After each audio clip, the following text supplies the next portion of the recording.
Primero que nada, ya me he dado cuenta de muchos errores que he cometido en esta historia. Así que quiero aprovechar este momento para aclarar ciertas cosas sobre el mundo que he construido.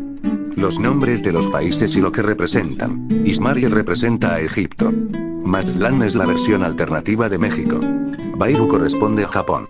El Dram es una representación de Inglaterra. Rogam representa a Rusia. Voy a mantener estos 5 países como las principales naciones del mundo, para evitar complicaciones innecesarias con más territorios. La caída había sido dura, pero no letal. Los 4 descansaban en lo que parecía una cámara subterránea, a diferencia de lo que se pensaría. Este lugar estaba lleno de vegetación, y el silencio del lugar era tan profundo que cada respiración parecía rebotar en los muros infinitos. La estructura estaba hecha de enormes bloques de piedra negra, antiguos, cubiertos de jeroglíficos casi borrados por el tiempo. Algunos de esos símbolos brillaban con una luz azul espectral, como si la propia pirámide respirara una magia ancestral. Apenas recuperaron el aliento, decidieron no seguir avanzando. El ambiente era demasiado tenso, y el cansancio los dominaba. Así que improvisaron un pequeño campamento junto a la base de una columna rota. Goyo levantó su mano y preparó fuego, cuya cálida presencia les sirvió de chispa para una fogata. Siarka utilizó partes metálicas de su arma para armar una parrilla improvisada, y Goyo, como siempre, se encargó de preparar algo caliente con lo poco que llevaban. El fuego crepitaba mientras las sombras danzaban en las paredes, dándoles un respiro entre tanto misterio. Un aroma suave a arroz cocido y especias se elevaba en el aire helado, cubriendo por unos minutos el olor a piedra antigua y polvo congelado. Todos estaban callados al principio. No por incomodidad, sino por la gravedad del lugar donde habían terminado. Bien, gruñó la chica de armadura dorada mientras se sacudía la escarcha del cabello con un bufido. Creo que todos estamos de acuerdo en que, cuando salgamos de aquí, le daremos una buena paliza a esa estúpida. Sí, por cierto, ¿cómo te llamas? Preguntó Goyo con tono casual, revolviendo el guiso con una cuchara improvisada. Los demás lo miraron, algo sorprendidos por su capacidad para relajarse incluso en las peores situaciones. Bueno, tiene razón, intervino la francotiradora, Siaka, mientras limpiaba su rifle con una tira de tela negra. Ya que estamos atrapados, no estaría mal conocernos un poco mejor. Entonces empiezo yo, dijo Goyo con una sonrisa amplia. Soy Goyo, de Maztlán. Tengo 18 años, me encantan los sabores nuevos y raros, cocinar es mi segundo don. El primero es físico. Puedo volverme un hombre volcán, literalmente. Y bueno, estoy quebrado hasta los huesos, rió, levantando el pulgar. Siaka, respondió la otra, sin levantar la vista. Vengo de Rogan, tengo 20, me apasionan las armas, la mecánica, y el dinero, aunque últimamente no lo veo mucho. Mi don es alquímico. Puedo alterar la estructura de los objetos para crear munición especializada. Actualmente sin trabajo fijo, añadió con un leve sarcasmo. Me llamo Momo, vengo de Bahía y tengo 16, dijo suavemente, sentada cerca del fuego con las piernas cruzadas. Me gusta relajarme, entrenar, y las aguas termales. Mi don es de invocación. Estoy sobreviviendo, dijo, bajando la mirada con una sombra de melancolía en sus ojos. Finalmente, todos voltearon a la rubia. Su armadura dorada relucía como si no perteneciera a ese mundo oscuro y frío. Incluso con la ceniza del fuego reflejada en su rostro, su expresión era desafiante. Mary. Tengo 18, me gustan las peleas y las fiestas. Mi don es de dominio. Puedo crear un palacio dorado donde manipulo la gravedad. Nada más. Su tono era directo, orgulloso. No mencionó su riqueza, pero ninguno la necesitaba para entenderlo. Bueno, ahora que ya rompimos el hielo, murmuró Mary, cruzando los brazos, ¿dónde demonios estamos? La pregunta colgó en el aire como una sombra. Siarka se agachó y desenrolló un mapa de tela gruesa, algo rasgado por la caída. Todos se acercaron, atentos. Supuestamente, deberíamos estar en el 6º piso, dijo Siarka con una expresión de duda, pero esto no se parece en nada a lo que se ha documentado. ¿6º piso? Repitió Mary. ¿No se suponía que las pirámides solo tenían 5? Sí, y no, respondió Goyo, hojeando su libro de recetas donde también hacía anotaciones sobre las mazmorras. Mira, las pirámides de Ismarie son únicas. Tienen 5 pisos que se ascienden uno por uno, enfrentando enemigos cada vez más fuertes, trampas, y acertijos que activan mecanismos antiguos. Eso ya lo sabía, interrumpió Mary con desdén. Pero lo que casi nadie sabe, continuó él sin molestarse, es que existe algo más. 2 pisos ocultos, por debajo de la base. Los ojos de todos se abrieron con asombro. El 6.º piso es subterráneo, añadió Siaka, señalando una parte vacía del mapa.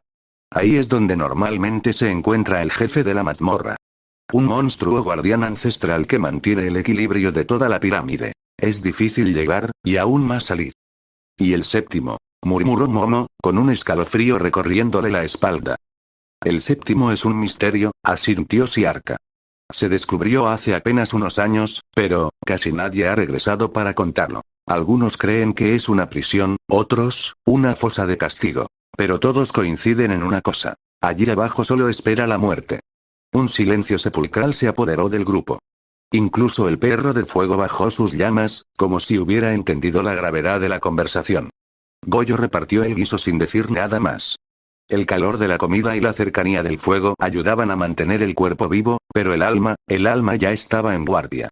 Todos sabían perfectamente en el lugar en el que estaban metidos. No era una mazmorra cualquiera. Pero eso no pareció importarle demasiado a Mary, quien, sin pensarlo demasiado, se apuntó a sí misma con ambos pulgares y sonrió con arrogancia. Da igual. Soy muy poderosa. Puedo con todo lo que tenga esta mazmorra. Hablaba con total confianza, como si nada pudiera alcanzarla, como si fuese inmune a cualquier amenaza. Pero sus palabras no lograron calmar a los demás, al contrario. Yo que tú no me confiaría tanto, respondió Siaka con un tono más serio, mientras terminaba de ajustar los mecanismos de su rifle modificado. Hay aventureros muy poderosos que han explorado niveles como este, y terminaron muy mal. A algunos nunca los volvieron a ver. Su advertencia dejó un breve silencio incómodo en el aire. Momo suspiró y acarició el lomo de su lobo espectral, que se encontraba recostado a su lado. El animal alzó la cabeza, atento, como si hubiera entendido a la perfección lo que su invocadora planeaba. Descartaré las amenazas, murmuró Momo, colocándose de rodillas en el suelo, cerrando los ojos. El lobo se levantó lentamente, y comenzó a multiplicarse. De 1 se convirtieron en 2. De 2, en 4. De 4 en 8. Y así, como una sombra que se esparce por el desierto, en menos de un minuto había 30 lobos frente a ellos, todos exactamente iguales, todos perfectamente sincronizados. Busquen, ordenó Momo con una voz firme. Sin dudarlo, los lobos se dispersaron hacia el pasillo que se abría frente a los 4 aventureros. Algunos corrieron por las paredes, otros se desvanecieron entre las grietas de la piedra antigua, y varios más desaparecieron en la oscuridad de los túneles secretos. Mary observó la escena con asombro sincero. Vaya, verdaderamente, las invocaciones son maravillosas, dijo con una sonrisa, impresionada por la habilidad de Momo. La joven invocadora permaneció inmóvil, en posición de meditación. Su respiración se volvió lenta, controlada, como si estuviera conectada con cada uno de sus lobos. Pero lentamente, comenzaron a regresar. Solo 2. De los 30 que habían sido enviados, únicamente 2 volvieron. Maldición, murmuró Momo, abriendo los ojos con un escalofrío en la voz. Es la primera vez que me pasa esto. Los demás intercambiaron miradas de preocupación. ¿Qué significa eso?, preguntó Goyo con el ceño fruncido. Mi lobo puede multiplicarse tantas veces como yo tenga energía. Normalmente lo uso para explorar y detectar amenazas. Si uno no regresa, significa que ese camino es peligroso. Pero ahora, de 30, solo regresaron 2. Eso quiere decir que de 30 posibles rutas, solo 2 podrían ser seguras, o más bien, lo parecen. Porque ni siquiera estoy segura de eso. El silencio volvió a caer sobre ellos. Esta vez más pesado. Este lugar, el 7.º piso de la pirámide. Era diferente. No solo era profundo, era algo más. Algo más allá de su comprensión. Incluso Momo, acostumbrada a los terrores de las mazmorras, parecía abrumada. Bueno, al menos eso nos da una pequeña ventaja, ¿no?, intentó decir Siaka, aliviada en apariencia. Podemos tomar uno de esos 2 caminos y evitar lo peor. Más o menos, dijo Momo con expresión tensa. Puede que mis lobos nos guíen hacia la ruta más estable, pero no podemos olvidar qué fue lo que los mató. Las cosas que habitan aquí, no son normales. Siaka se tensó al instante, el alivio en su rostro desapareciendo. ¿Qué? Entonces, ¿por qué demonios hiciste eso?, soltó, con un tono entre el miedo y el enfado. Lo siento. De verdad lo siento. Dijo Momo con una risa nerviosa y un gesto cómico, rascándose la cabeza. Nunca me había pasado que acabaran con tantos lobos tan rápido. Fue una mala decisión, lo sé. Ciarca abrió la boca, lista para regañarla, pero al verla allí, tan joven, tan agotada y al borde del colapso por la tensión, simplemente no pudo hacerlo. Suspiró y bajó el arma. Será mejor que nos movamos, intervino Goyo finalmente, con voz firme, deseando cortar la discusión. No podemos quedarnos aquí. Cuanto más tiempo pase, más probabilidades hay de que algo venga hacia nosotros. Mary asintió, aunque no sin cierto nerviosismo. Se giró hacia Momo con una sonrisa más suave. Guía nuestro camino, Momo. Confiamos en ti. La invocadora respiró hondo, recobrando algo de su compostura, y se levantó lentamente. Y así, los 4 aventureros comenzaron a avanzar por uno de los 2 caminos que parecían ser los menos mortales.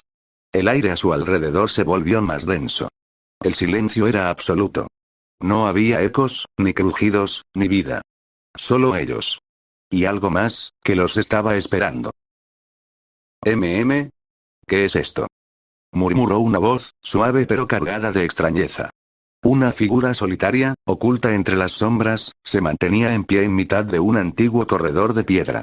Con un movimiento tan sutil como letal, sus vendas, largas y afiladas como cuchillas, atravesaron el cuerpo espectral de uno de los lobos invocados. El lobo apenas tuvo tiempo de reaccionar antes de desvanecerse en una nube de sombras. La mujer que lo había destruido no mostró emoción alguna. Solo un tenue brillo surgió del único ojo visible detrás de su máscara. Una máscara antigua, tallada con símbolos olvidados, que representaba a un antiguo dios egipcio. Con calma, la mujer dio un paso adelante, y sus palabras resonaron como un eco sobrenatural por todo el santuario oculto. Chicas, despierten. Es hora de proteger al faraón.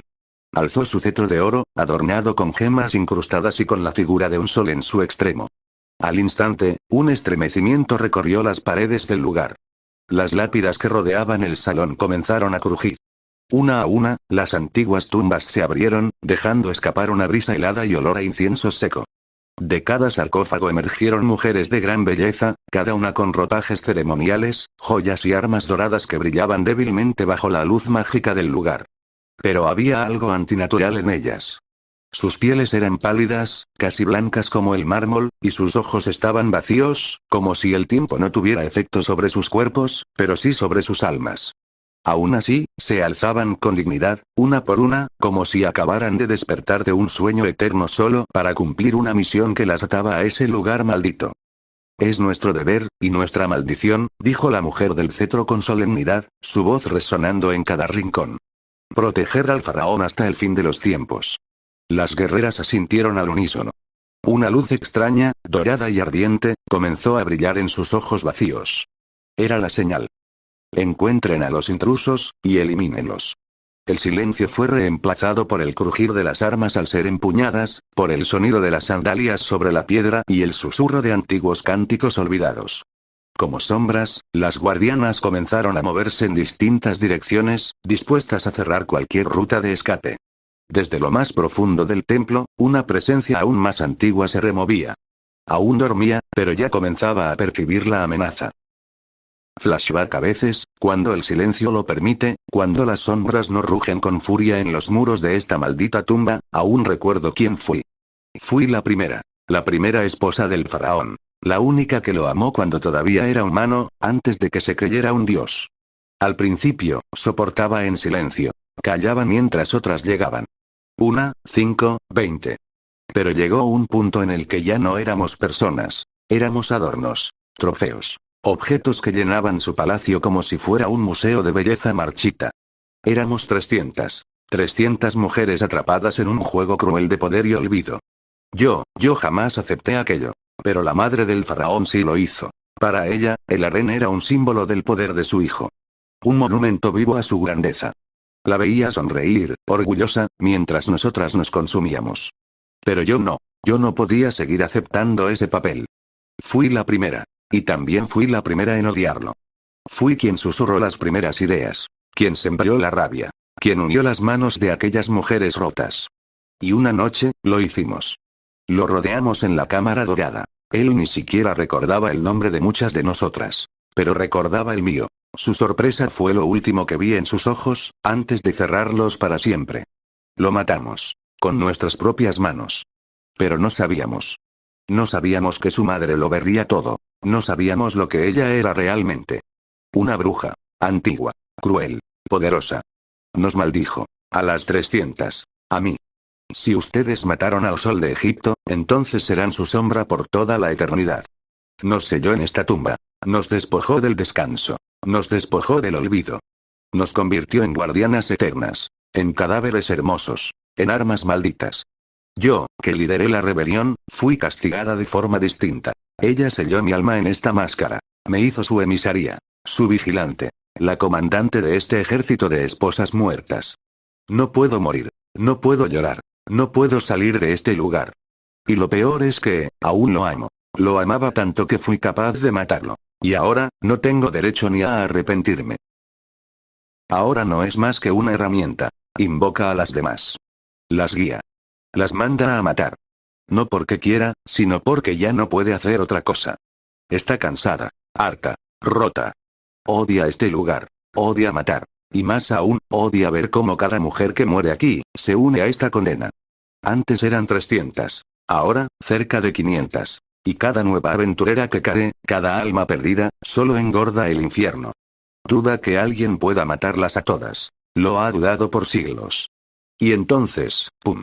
Un grito. Otro. Explosiones. Fuego. Humo. Ella parpadea. ¿Qué? Mary ha creado un palacio de gravedad y encierra a varias esposas en una esfera invisible. Dentro, las comprime como si fueran chatarra. Acaba de lanzar a 5 al techo. Y las pegó ahí.